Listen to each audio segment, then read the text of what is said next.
Fala pessoal, tô aqui, a gente tava gravando um papo imunizado aqui para imunológica e aí a gente começou a conversar, né, com pediatras sobre essa situação difícil que a gente tá vivendo, né, sobre superlotação de UTI, falta de vagas, muitas crianças doentes, né. Eu tenho falado lá no consultório, eu acho que a impressão de Gustavo também é essa. Eu nunca vivi um momento tão difícil como pediatra como a gente está vivendo agora. De dificuldade com bronquiolite, de internamento por influenza, por pneumonia. E aí eu queria saber da tua vivência, Gustavo. Você chefia uma grande emergência daqui do Recife e você está por dentro dos números. Como é que tá isso, né? A sazonalidade das síndromes respiratórias agudas na pediatria é um velho conhecido dos pediatras. Eu sempre digo. Isso. Das urgências pediátricas, a gente já sabe, a gente já espera que haja um certo aumento de movimento nessa época, mas algo mudou realmente. E não foi algo só no serviço público, não foi algo só no serviço privado. A gente tem visto um aumento na gravidade dos casos. Então, a maior necessidade de hospitalização, a maior necessidade de uso de terapia intensiva, e aí as estruturas simplesmente, muitas vezes, não aguentam. A gente tem essa temporada aí de outono, a gente teve vários momentos onde tanto o sistema público quanto o sistema privado de acolhimento de pacientes graves estavam saturados. Você simplesmente não conseguia alocar devidamente os pacientes em muitas ocasiões. Então, assim, acho que isso é multifatorial, né? A gente sabe que houve uma mudança um pouco no comportamento de algumas doenças nessa era pós-pandemia, por todos os eventos relacionados ao próprio vírus e à própria redução da circulação. A imunidade do hospedeiro também. A imunidade do hospedeiro que foi alterada. E a gente tem notado uma gravidade maior das doenças. O que a gente precisa fazer, né, e já vem fazendo, é se preparar além de aguardando esse evento, buscando novas soluções, né? Uma solução possível, já que a gente está aqui falando da imunológica, é que em alguns anos a gente tem a vacina para o vírus sincicial respiratório. Da bronquiolite. Que é o grande vilão, na verdade, veja. Influenza é vilão, o Covid é vilão, mas o vírus sincicial respiratório nas crianças, principalmente até 2 anos de idade, é um enorme vilão.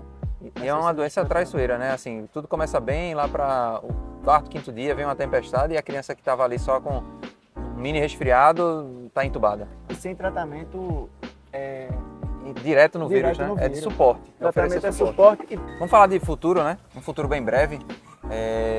Tá para, assim, ser realizado um sonho dos grande parte dos pediatras, né? Que chegue uma vacina contra a bronquiolite, né? Contra o vírus sincicial respiratório. Fala aí como é que tá.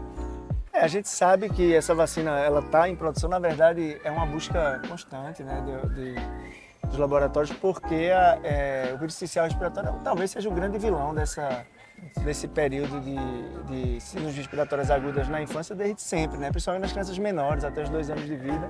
É uma doença sem tratamento específico, né? A gente está falando um pouquinho sobre a atualidade, né? Sobre essa dificuldade, superlotação que a gente está vivendo hoje, mas o futuro está bem relacionado com ela, né? Dá para a gente vislumbrar, né, a chegada da vacina contra o vírus sincicial respiratório, que é contra a doença bronquiolite, né? Que é o nosso fantasma, assim, de todo pediatra. Sem dúvida. O vírus sincicial respiratório talvez seja o grande vilão dessas síndromes respiratórias agudas, né? Claro, tem influenza, tem Covid, tem outros vírus. A bronquiolite ela não é exclusiva do vírus sincicial respiratório. Bem lembrado. Mas ele é, sem dúvida, o que está relacionado aos casos mais graves. Existe no horizonte, talvez não tão próximo, né? Mas em alguns anos, a possibilidade de a gente ter uma vacina contra o vírus sincicial respiratório. Isso mudaria, talvez, completamente esse panorama, principalmente dos casos graves, né? Sim. Os internamentos, essa superlotação de UTI. Mas isso também é uma nova realidade da pediatria, né? A gente tem um lado bom de que a gente tem conseguido lidar mais com doenças mais graves, isso também tem enchido mais as nossas UTIs, e no período onde há um aumento grande de demanda, a gente sofre um pouco. E assim, a gente tem que tentar pelo menos fazer o que é possível de ser feito. Por exemplo, influenza a gente sabe que em crianças ela pode ser devastadora, né? Sim. E assim, a gente não vai prevenir bronquiolite, mas se a criança está vacinada contra influenza, meio que ajuda a gente no diagnóstico. Se a criança chegou grave, muito provavelmente não é influenza, a gente já exclui essa parte, já pensa em bronquiolite.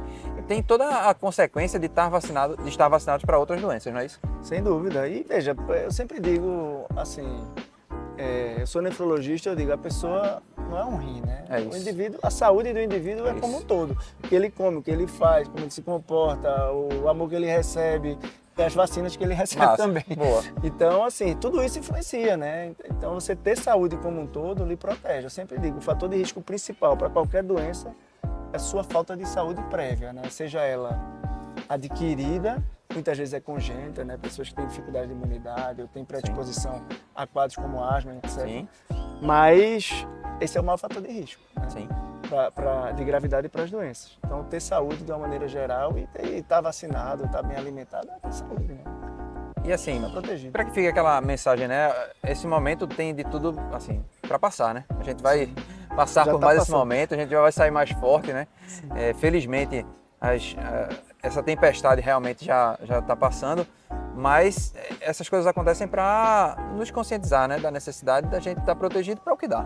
Então, assim, talvez, Reginaldo, por incrível que pareça, essa ciência de pacientes graves em pediatria é uma ciência recente, né? É uma ciência que não tem só 80 anos. No Brasil, as principais UTIs têm talvez 40 anos, 30 anos. E a gente nota que a cada ano a gente está mais preparado, a gente entende que essa é uma demanda maior e a gente vai tendo mais leitos. Então hoje, no sistema privado, a gente já tem muito mais leitos do que tinha no passado, por exemplo, porque foi se percebendo a necessidade. Ano que vem a gente vai estar mais preparado, tanto do ponto de vista estrutural quanto do ponto de vista de conhecimento. E a gente vai progredindo, né? Claro que as doenças também vão, os desafios outros vão aparecendo, mas é muito importante que a gente tenha pediatras atualizados como você, né? Obrigado. Para proteger nossas crianças, porque esse é o desafio do dia a dia. Maravilha. Era isso, pessoal. Queria trazer essas informações aí para a gente ficar cada vez mais ciente da situação atual. Obrigado, Gustavo. Valeu, pessoal. Valeu. Um abraço. Tchau.